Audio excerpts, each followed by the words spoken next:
4 number যে ম্যাথটি type 38-এর, তো গতে বলছে যে ওয়াই এ দেখা গাড়িটির দর্পণ থেকে কত দূরে ছিল। তো আমরা ওয়াই ওয়াই কোথায় স্যার? এই যে ওয়াই, একজন গাড়ির চালকের সুবিধার জন্য গাড়ির পার্শ্বে ব্যবহৃত 60 সেন্টিমিটার ফোকাস দূরত্ব বিশিষ্ট ওয়াই গলীয় দর্পণের পিছনের অন্য একটা গাড়ির বিম্বের দূরত্ব 50 সেন্টিমিটার। তো স্যার আমাদের গয়ের জন্য যতটুকু দেখতে হবে, এই যে এইগুলা হইতেছে গয়ের জন্য। ওকে, তো গয়ের জন্য আমাদের প্রশ্নটা যদি আমরা পড়ি, এটা বলছে গলীয় দর্পণ। গলীয় দর্পণ দুই ধরনের, হতে পারে উত্তল, হতে পারে এটা অবতল। তো আমি তো জানি না স্যার এটা কি উত্তল নাকি অবতল, কিন্তু বলছে গাড়ির চালকের সুবিধার জন্য। আমরা জানি গাড়ির চালক মানে লুকিং গ্লাসে দেখে, যে গাড়ি যখন ড্রাইভ করে সামনে একটা গ্লাস থাকে, ওটা লুকিং গ্লাস বলে, ওই গ্লাসে দেখে পিছনের গাড়িগুলো। এবং সব সময় সারা জীবন লুকিং গ্লাস যেটা থাকে সেটা উত্তল দর্পণ। লুকিং গ্লাসটা স্যার উত্তল দর্পণ। আই রিপিট, লুকিং গ্লাসটা উত্তল দর্পণ। তাহলে আমরা বুঝে গেলাম এইখানে স্যার উত্তল দর্পণ নিয়ে কথা বলছে। ওয়াই দর্পণটা কোন দর্পণ? উত্তল। তো বলছে 60 সেন্টিমিটার ফোকাস দূরত্ব। থিওরির ক্লাস ভালো করে দেখতে হবে, থিওরির ক্লাস ভালো করে দেখতে হবে। গ নাম্বারটার জন্য ফোকাস এফ এর মান -60 সেন্টিমিটার। কেন স্যার মাইনাস? উত্তল দর্পণের ফোকাস দূরত্ব মাইনাস, উত্তল দর্পণের ফোকাস দূরত্ব মাইনাস, আর অবতল দর্পণের ফোকাস দূরত্ব প্লাস। থিওরির ক্লাস ভালো করে দেখতে হবে। তাহলে আমি বুঝছি এটা গলীয় দর্পণ, তাহলে বুঝলাম কেমন উত্তল? ওই যে গাড়ি চালকের সুবিধার জন্য আমি জানি গাড়ির চালক যে লুকিং গ্লাসটা ব্যবহার করে সেটা উত্তল। আর কি বললাম? উত্তল দর্পণের ফোকাস দূরত্ব মাইনাস, এই কারণে আমি দিছি -60 সেন্টিমিটার। এরপরে বলছে গলীয় দর্পণে পিছনে অন্য একটা গাড়ির, মানে তুমি গাড়ি ড্রাইভ করতেছো, লুকিং গ্লাসে দেখলা পিছনে অন্য একটা গাড়ি, সেই গাড়ির কি বলছে? বিম্বের দূরত্ব বইলাই দিছে, বিম্বের দূরত্ব বইলাই দিছে। আবার বলতেছি বিম্বের দূরত্ব মানে ভি এর মান বলে দিছে -50 সেন্টিমিটার। তাহলে ভি এর মান 50, কিন্তু মাইনাস দেওয়াই আছে, -50 সেন্টিমিটার। স্যার স্বভাবতই ইউ এর মান নাই, আর গতে এটাই বলতেছে ওয়াই এ দেখা গাড়িটি দর্পণ থেকে কত দূরে ছিল। তাহলে ওয়াই এ যে গাড়িটা দেখা যাইতেছে দর্পণে, ওই ওয়াই এ যে গাড়িটা দেখা যাইতেছে সেটা ওই আয়নাটা থেকে কত দূরে ছিল, অর্থাৎ ইউ এর মান জানতে চাইছে, ইউ এর মান জানতে চাইছে। তো স্যার 1/u + 1/v সমান সমান, স্যার 1/u + 1/v সমান সমান 1/f। 1/u এর মান কত বের করব, 1/v এর মান কত স্যার? -50, আর 1/f এর মান কত স্যার? -60। তাহলে 1/u 1, এই 1/-50 ওই পাশে গেলে প্লাসের 50 -1/60। তাহলে এখান থেকে ইউ এর একটা মান আমরা নিয়ে আসি, 15 ইনভার্স -60 ইনভার্স তার ইনভার্স, এটা স্যার কত? 300 সেন্টিমিটার। 100 সেন্টিমিটার 1 মিটার, তাহলে 300 সেন্টিমিটারে স্যার 3 মিটার। ইউ এর মানটা আমরা খুব সহজে বের করে ফেললাম। তাহলে স্যার এই হইতেছে আমাদের গ।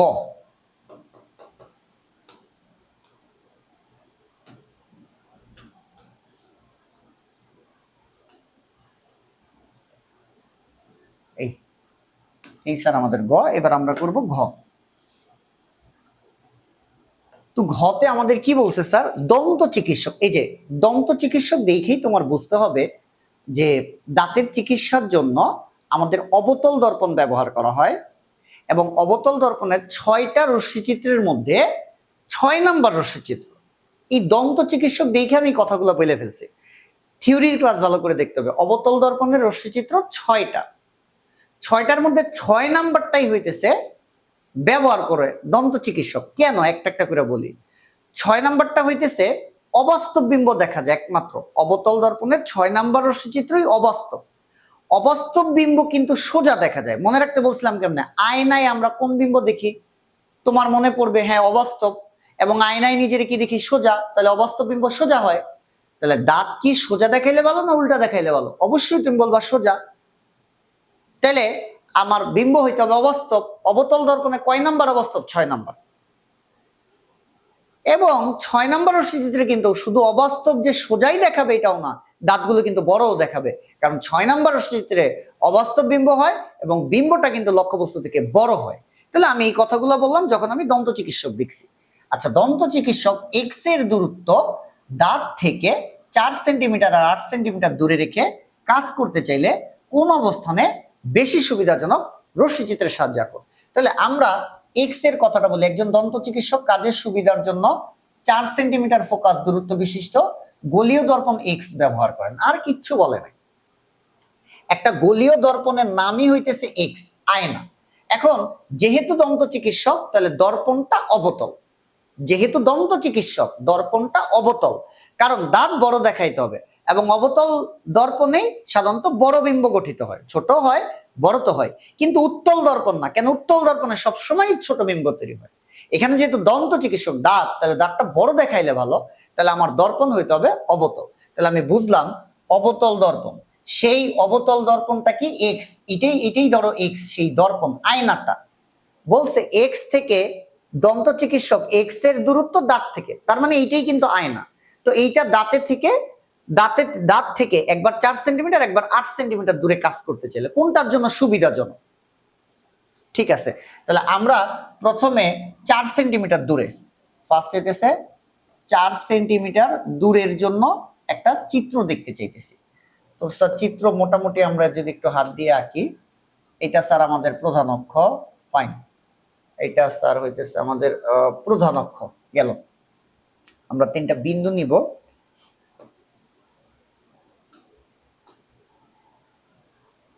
আমরা 3টা বিন্দু নিই।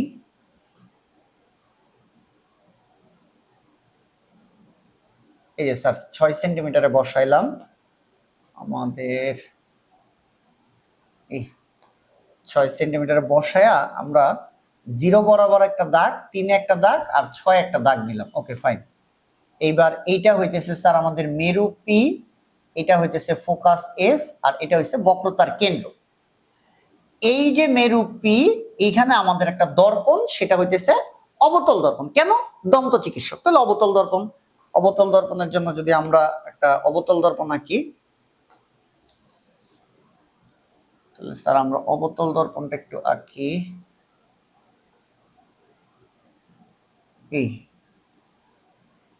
এই স্যার আমাদের অবতল দর্পণটা কমপ্লিট হয়ে গেল।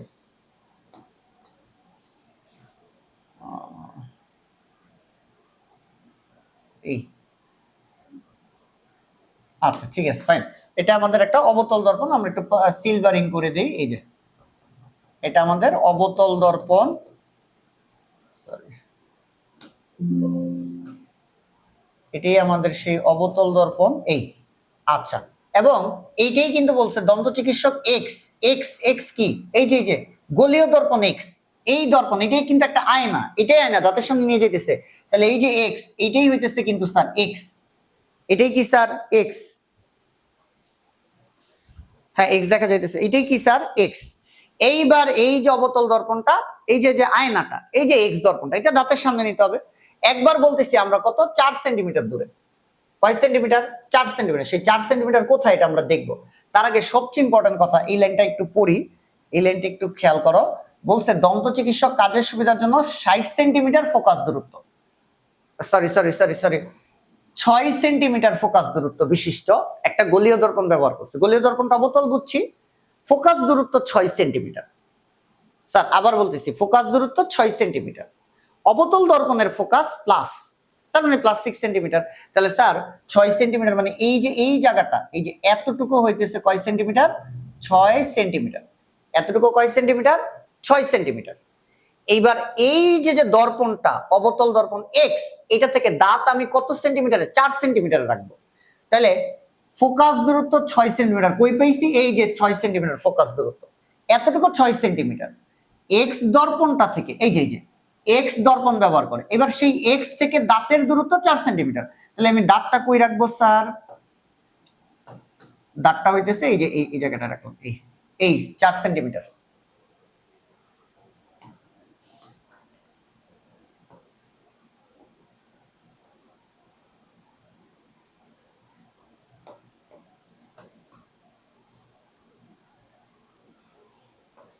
আচ্ছা, তাহলে আমার হইতেছে এখন আমরা রশ্মিটা আঁকবো।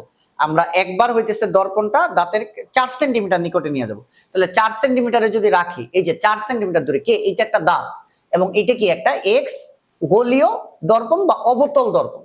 তো 4 সেন্টিমিটারে যখন দাঁতটা রাখলাম, এটা আবার বলতেছি এটা একটা দাঁত, এই যে এটা একটা দাঁত, এটা দাঁতের কতটুকু কাছে নিয়ে আসছে, এই যে 4 সেন্টিমিটার কাছে নিয়ে আসছে, এই যে 4 সেন্টিমিটার দূরে। স্যার এই দূরত্বটা কত? স্যার এই দূরত্বটা কত? 4 সেন্টিমিটার। এই যে দাঁত, এটা দাঁত, আর এটা হইতেছে দর্পণটা। কোন দর্পণ? এই যে গোলীয় দর্পণ এক্স ব্যবহার করছে, এটা দাঁত। তাহলে এই যে দর্পণটা, এই দর্পণটা দাঁত থেকে কয় সেন্টিমিটার? 4 সেন্টিমিটার দূরে আসছে। তাহলে 4 সেন্টিমিটার দূরে দাঁতটা যদি নিয়ে আসি, মানে দর্পণের 4 সেন্টিমিটার কাছে নিয়ে আসছি, দাঁতের 4 সেন্টিমিটার কাছে আমি কি আনছি স্যার? দর্পণটা আনছি। এবার আমরা দেখব এই দাঁতের একটা বিম্ব কোথায় হয়, এই দাঁতের একটা বিম্ব কোথায় হয়। তাহলে একই দুইটা নিয়ম মনে আছে যে কি করব আমরা? লক্ষ্যবস্তু থেকে প্রধান অক্ষের সমান্তরাল একটা আলোক রশ্মি দর্পণে আসবে, সেটা ফোকাস দিয়ে যাবে। তাহলে এই যে প্রধান অক্ষের সমান্তরাল একটা আলোক রশ্মি আসলো, আমরা এই কালি দিয়ে আঁকতেছি। তাহলে প্রধান অক্ষের সমান্তরাল একটা আলোক রশ্মি আসলো, স্যার এটা যাবে কোথা দিয়ে? এটা যাবে ফোকাস দিয়ে, এই যে ফোকাস দিয়ে গেল। এই তো আমরা যদি একটু এরর ডিরেকশন গুলা দেই, এই যে প্রধান অক্ষের সমান্তরালে আসলো, আইসা এটা ফোকাস দিয়ে গেল। সেকেন্ড চিত্রটা আমরা কি দেই? একটা দিছি কি প্রধান অক্ষের সমান্তরালে আইসা ফোকাস দিয়ে গেছে, আরেকটা কি দিব? বক্রতার কেন্দ্র বরাবর গিয়ে বক্রতার কেন্দ্র বরাবর ফেরত আসবে।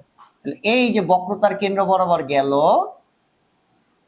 এইটা আবার বক্রতার কেন্দ্র বরাবর কি আসবে স্যার? ফেরত আসবে। এই যে তাহলে আমি যদি আরো ডিরেকশন, বক্রতার কেন্দ্র বরাবর গেল, বক্রতার কেন্দ্র বরাবর ফেরত আসলো, এভাবেই তোমরা চিত্রটা আঁকবা। আমি দুইটা চিত্র একবারে দেখাই। এইটাই স্যার আমাদের সেই দাঁত, প্রধান অক্ষের সমান্তরাল আলোক রশ্মি আইসা এটা কই দিয়ে গেল? ফোকাস দিয়ে গেল, এবং বক্রতার কেন্দ্র বরাবর আর একটা আলোক রশ্মি আইসা বক্রতার কেন্দ্র বরাবর চলে গেল। এই দুইটা রশ্মি এই দিকে কিন্তু মিলবে না।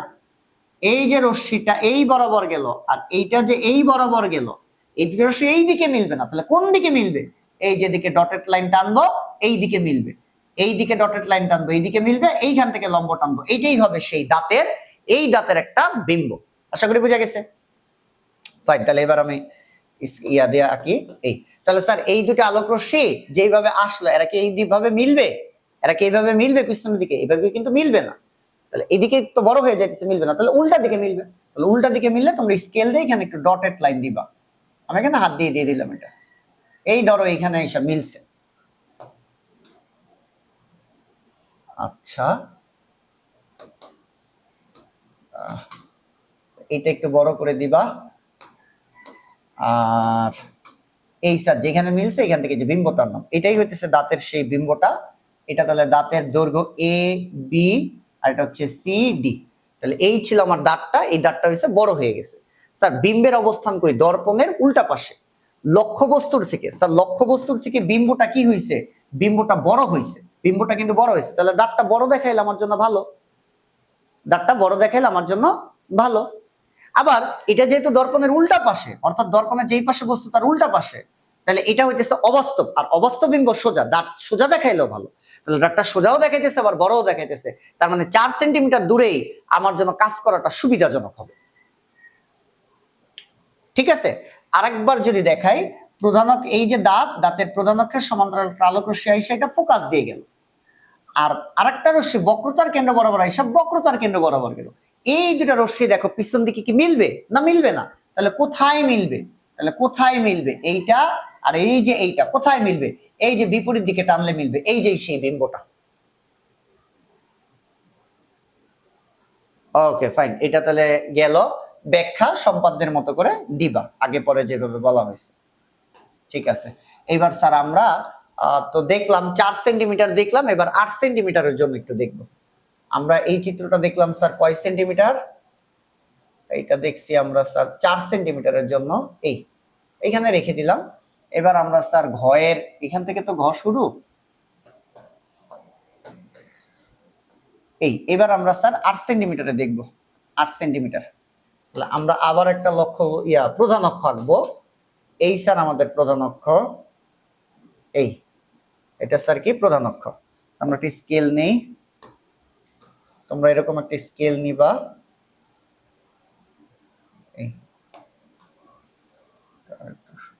এই তাহলে এখানে তোমরা 0-তে একটা দাগ দিবা, 3 সেন্টিমিটার একটা দাগ দিবা, 6 সেন্টিমিটার দাগ দিবা। এই তাহলে এটা হইতেছে আমাদের মেরু পি, এটা হইতেছে আমাদের ফোকাস এফ, আর এটা হইতেছে বক্রতার কেন্দ্র সি। এবার আমরা এখানে আমরা দর্পণটা আঁকবো। এখানে আমরা স্যার কি আঁকবো? আমরা দর্পণটা আঁকবো। সরি, এখানে আমরা দর্পণটা আঁকবো। এই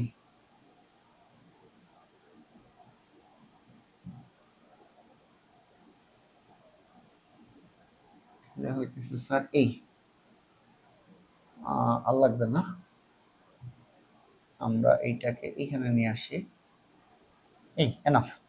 এবার স্যার লক্ষ্য বস্তুটা কই রাখবো এটা একটু দেখতে হবে। স্যার এবার বলছে 8 সেন্টিমিটার। আমি যদি আরেকবার দেখাই, উদ্দীপকেই বলছে স্যার ফোকাসটা এই যে স্যার এই যে 6 সেন্টিমিটার। তার মানে স্যার এই জায়গাটা হইতেছে স্যার 6 সেন্টিমিটার। কিন্তু এবার দাঁত কয় সেন্টিমিটার রাখতে বলছে? এই যে এইটা কিন্তু কি মনে আছে? এই যে এক্স দর্পণটাই কিন্তু এটা, এটাই কিন্তু স্যার কোন দর্পণটা? এটাই কিন্তু স্যার এই যে এক্স দর্পণটা আমাদের, দেখছো? এটাই কিন্তু এক্স দর্পণটা, এই যে এক্স দর্পণটা, অবতল দর্পণটা। এবার ফোকাস 6 সেন্টিমিটারে, এবার এই এক্স দর্পণটার দাঁত থেকে 8 সেন্টিমিটার দূরে। তাহলে দাঁতটা কোথায়? স্যার এটা তো দর্পণ, এতটুকু 6 সেন্টিমিটার, তাহলে দাঁত স্যার কই? 6 সেন্টিমিটারের বাইরে, এই যে জায়গাটায় হবে। আশা করি এটা বোঝা গেছে স্যার। কমন সেন্স, এতটুকু 6 সেন্টিমিটার হইলে এতটুকু আবার 6 সেন্টিমিটার, কারণ এফ হইছে পিসি এর মধ্যবিন্দু আমরা জানি। তাহলে এটুক 6 এটুক 6, এখান থেকে এই পর্যন্ত 12। তাহলে এইটা যদি হয় 8 সেন্টিমিটার, দর্পণ থেকে দাঁত হইতেছে 8 সেন্টিমিটার দূরে। কয় সেন্টিমিটার? 8। তাহলে 6 এর বাইরে, 6 এর বাইরে, তার মানে এইখানে। এটা কয় নাম্বার স্যার? 4 নাম্বার। অসীম 1 নাম্বার, অসীম আর বক্রতার কেন্দ্রের মাঝখানে যদি রাখি, মাঝখানে রাখলে 2 নাম্বার, বক্রতার কেন্দ্রে 3 নাম্বার, বক্রতার কেন্দ্র আর ফোকাসের মাঝখানে 4 নাম্বার। তো 4 নাম্বার রশ্মিচিত্র আমরা কিভাবে আঁকবো? দেখো স্যার, এই যে রশ্মিচিত্র আঁকার নিয়ম কি? লক্ষ্যবস্তুর মাথা থেকে প্রধান অক্ষের সমান্তরাল একটা আলোক রশ্মি দর্পণে যাবে, অবতল দর্পণে, এবং সেটা ফোকাস দিয়ে যাবে। তাহলে এই যে প্রধান অক্ষের সমান্তরালে আসলো, এটা কই দিয়ে যাবে? এটা যে ফোকাস দিয়ে যাবে। প্রধান অক্ষের সমান্তরালে আসলো, এটা কই দিয়ে যাবে? ফোকাস দিয়ে যাবে। প্রধান অক্ষের সমান্তরালে আসলো, এটা কই দিয়ে যাবে? ফোকাস দিয়ে যাবে। এরপরে হইতেছে আরেকটা রশ্মি, এটা বক্রতার কেন্দ্র বরাবর আসবে। এই যে স্যার বক্রতার কেন্দ্র বরাবর কিন্তু আসছে, এটা দেখছো? এটা যেটা হবে, এটা বক্রতার কেন্দ্র বরাবর আইসা বক্রতার কেন্দ্র বরাবরই যাবে। বক্রতার কেন্দ্র বরাবর আইসা এটা বক্রতার কেন্দ্র বরাবরই যাবে। এই এই তাহলে নিচেরটা আরেকটু বাড়াই দিলেই হয়।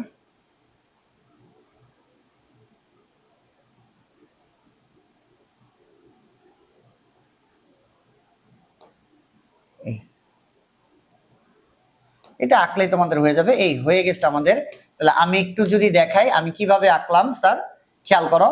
প্রধান অক্ষের সমান্তরাল একটা আলোক রশ্মি আইসা এটা ফোকাস দিয়ে চলে গেল।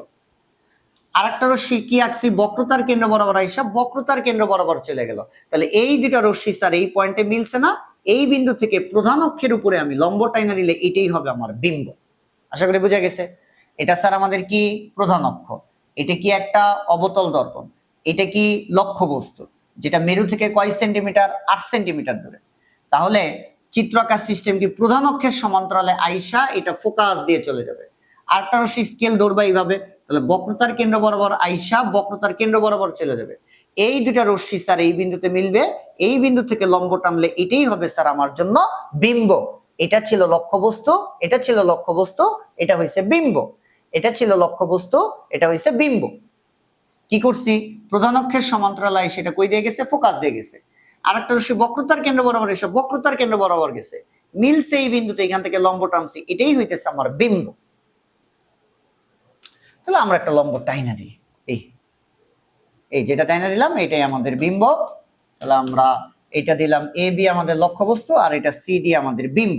এবার স্যার দেখো, এটা বিম্বটা বড় হয়েছে। এই যে এটা ছিল দাঁত, এটা সেই দর্পণটা, দাঁতটা দর্পণ থেকে 8 সেন্টিমিটার দূরে যখন রাখছিলাম তখন বিম্বটা বড় হয়েছে ভালো। কিন্তু অবতল দর্পণের এক পাশে বস্তু আর বিম্ব থাকলে, এই কথাগুলোই কিন্তু খাতায় লিখতে হবে। এক পাশে বস্তু আর বিম্ব থাকলে সেটা তো বাস্তব বিম্ব। বাস্তব বিম্ব হয় উল্টা। তাহলে দাঁতটা উল্টা দেখাবে। চিকিৎসকের কাছে দাঁতটা উল্টা দেখাইলে ভালো না, সোজা দেখাইলে ভালো, কিন্তু এইখানে কিন্তু বাস্তব বিম্ব, আর বাস্তব বিম্ব কিন্তু উল্টা, তাহলে ডাটটা উল্টা দেখাবে। তাহলে 8 সেন্টিমিটারের থেকে 4 সেন্টিমিটার দূরে যে কথাগুলো বলছিলাম, কোন অবস্থানে রাখা সুবিধাজনক স্যার? 4 সেন্টিমিটার দূরে রাখাটা সুবিধাজনক হবে। তাহলে আমাদের এইখানে দুইটা রশ্মিচিত্র আঁকতে হবে, দুইটা রশ্মিচিত্র আইকা যেভাবে বলছি এভাবে ব্যাখ্যা দিতে হবে। সামারিটা কি? দর্পণটা যদি আমি 4 সেন্টিমিটারে রাখি, উপরের চিত্রে অবাস্তব বিম্ব গঠিত হবে, যেটা কিনা আবার সোজা এবং বিবর্ধিত, তাহলে দাঁতটা সোজা এবং বড় দেখাইলে ভালো। আর 8 সেন্টিমিটার দূরে রাখলে একটা অবাস্তব বাস্তব বিম্ব তৈরি হবে, কিন্তু সেটা হয়ে যাবে উল্টা। তাহলে বড় হয় কিন্তু উল্টা দেখানোর থেকে যদি উপরেরটা দাঁতটা সোজাই দেখায় তাহলে ভালো। তাহলে কোন অবস্থানে রাখা সুবিধাজনক স্যার? 4 সেন্টিমিটার দূরে।